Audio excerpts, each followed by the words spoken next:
League draft, where the improbable becomes possible.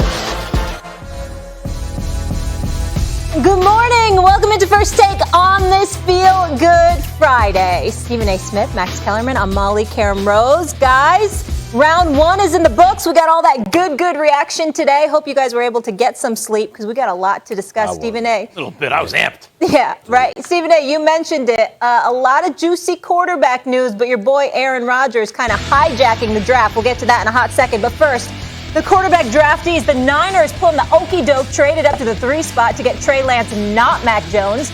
The Bears trading the farm for the second time, and then remember the Mitchell Trubisky debacle to get Justin Fields. And Bill Belichick picking up his friend Nick Saban's former quarterback, Mac Jones. Return of the Mac. Max, Bigger quarterback news, Lance, Fields, or Jones? It's easily Justin Fields because it's the Chicago Bears. Guys, Justin Fields, we were arguing like a year ago, wait, are we sure it's Trevor Lance and not Justin Fields who should be the number 1 overall pick when they come out? Like, that was out there. It's 1A and 1B. Justin Fields could have easily been the second pick in this draft. And the Bears, guys, they've never, ever had a quarterback. Not in the Super Bowl era, not really. Jim McMahon, he won a Super Bowl for sure, but then came out and said that he had a better time on the Packers. It's a better organization where he was a third stringer when Favre won than when he won as a starting quarterback on the greatest team of all time, the 85 Bears. They've never had a quarterback. Stephen A., when Jay Cutler is the first guy that comes to mind, who are the best quarterbacks in your lifetime with the Bears? And Jay Cutler is the first or second name that comes to mind? You got to be kidding. I saw some crazy stat. No Bears quarterback in the Super Bowl era has thrown for, or maybe ever has thrown for 4,000 yards and 30 touchdowns. Some kind of like modest standard like that. And they got Justin Fields. And Stephen A., they gave up a haul to get him, to move up 9 slots. Remember, I thought they were going to trade up with Atlanta for the 4th pick, because that way they are sure to get their guy. But once he fell, they traded up 9 slots. They gave up a 4th, a 5th, and a 1st to go up 9 slots to make sure they got their man. The Chicago Bears have a quarterback. Stephen A., they're not going into this season trying to sell their fan base this or next season on Andy Dalton or someone like that. They got their man.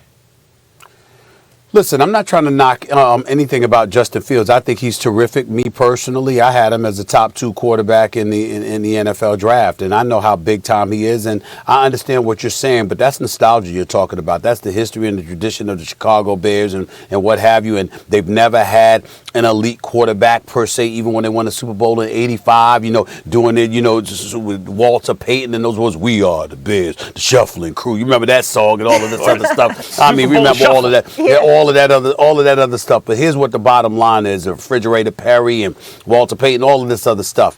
I'm going with Mac Jones. I think Mac Jones being in New England with Bill Belichick has found his successor to Tom Brady. That does not mean that we'll see him week 1. But this is a guy in Mac Jones that threw for 4,500 yards last season at Alabama, won a national championship, did so by throwing for 41 touchdowns and just 4 interceptions. And oh, by the way, I think setting an NCAA record for completing passes. 77.4% of his passes he completed. This brother is accurate. He's poised. He obviously has played for a big-time program. He's played for a big-time coach in Nick Saban, who prepares guys for the NFL like no other. You take all of that into consideration.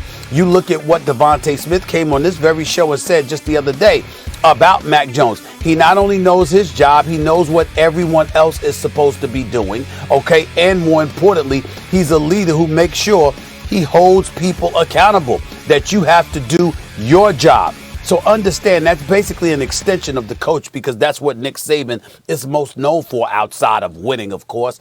And when you look at it from that perspective, and then you take into account all the years of success we saw from New England at the quarterback position, what did they have? A guy relatively immobile, but a guy that was a football savant, that knew what everybody else was supposed to do, that knew what he needed to do, that was an accurate passer, that was a system quarterback.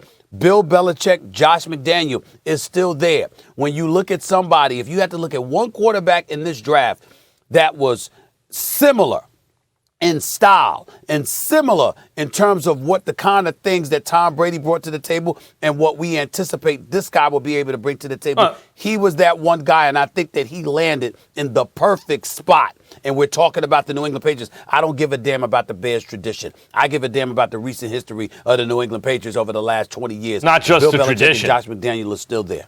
It's the fan base that is so. Look, Chicago fancies itself a football town. They care more about the Bears than anything. I keep going back to that SNL skit from the 80s, Stephen A. The Bears, the 80s, the Bears. The Bulls had two different three-peats, and they're talking about the Bears because of one Super Bowl. And they haven't ever had a quarterback. And they finally got one. There are three stories out of the draft as it relates to quarterbacks. Let's face it.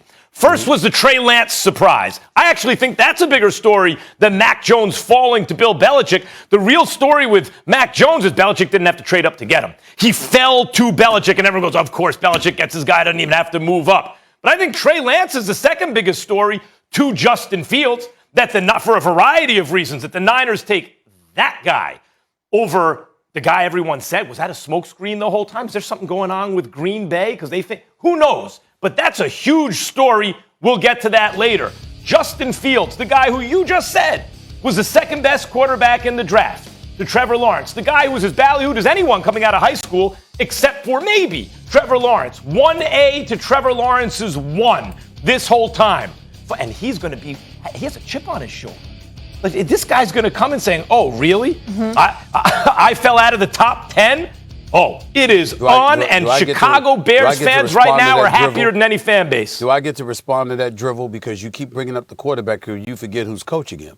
Matt Nagy, you forget who the GM is, Ryan Pace. You forget that these are the same individuals that had no choice but to move up to get him, because when you pass up on Patrick Mahomes and Deshaun Watson by moving up in the draft to draft Mitchell Trubisky, number 2 overall a few years ago, and then, by the way, turns around, he's not even on the squad anymore. He's a backup in Buffalo. You didn't have a choice. So the fact that he landed in Chicago is a beautiful thing, but it was desperation on their part because their jobs are on the line. This doesn't work out. Matt Nagy and Ryan Pace are not going to be there as coach and GM. Both of them will be gone. You can book it. I understand the fan base, but I think the years have passed, Max, where that's not applicable in this argument any longer, because any team, any city that has an NFL team, that's the city that cares about football more than basketball. I don't know of an NFL city, a city with an NFL team, okay, that cares about anything more than football. New York and LA. Excuse me? New York and LA. Well, not New York. You got me on LA. You got me on LA with the Rams because obviously the Lakers are bigger than the Rams. I'll give you that. That's the one argument. Totally. That you got me. You got me right there. Wouldn't say New York though. It's just we could debate New York another time. Listen, when the Giants are winning, is it anything bigger? The fact that the matter in East Rutherford, New Jersey? No, because we wouldn't know. You don't know that. You have no evidence of that because the Knicks haven't won since 1973. We've seen the Yankees I can tell you this. We've seen the Yankees win. And again, we can take it for granted because we're arrogant. But when the Giants are winning, it's big. All right. Stephen A., when the Knicks were good but not great in the 80s, they were getting $1,000 to $1,500 for courtside seats to watch Patrick Ewing. Giants and Yankees weren't getting that. I'm just saying. But listen, I don't want to get. Let's not get too far into the weeds on that one. We have plenty of time for New York. Yeah, let's. The NFC North, the tides could be turning. But guys, you know who really has a chip on his shoulder? Aaron Charles Rodgers, and that's the story we got to get to right now. So apparently he wants out, so disgruntled with the Green Bay Packers that he's told some within the organization he does not want to return to the team, according to Adam Schefter. Packers GM Brian Gutekunst asked about Rodgers last night. Listen up, y'all. Obviously, he's our quarterback. He's our leader. We've been working through this for a little while now, and I just think it may take some time, but he's the guy that kind of makes this thing go. So he gives us the best chance to win, and we're not going to trade Aaron Rodgers. Let me just remind you who we're dealing with. This is a Super Bowl winner, Super Bowl MVP, 3-time regular season MVP. Let's not forget, they drafted a quarterback in the first round of 2020. Ooh. I will leave you with that. I said chip on his shoulder. I think I meant to say boulder on his shoulder. Stephen A., should Rodgers refuse to play for the Green Bay Packers? Yes, absolutely, without question. I mean, he should be done with them. He should listen. Let me put into perspective how much I really, really feel about this, y'all. Let me make sure I look into the camera and say this to all of y'all right now while y'all looking at me. If I were Aaron Rodgers, I would have walked off the field at the NFC Championship game. I would have walked into the locker room.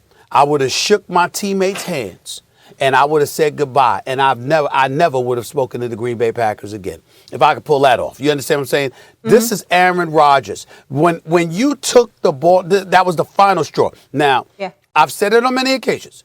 When you go up to this, when you take the ball out of this man's hands and give it, Tom Brady's on the other sideline, and you say, Tom Brady, all you need is a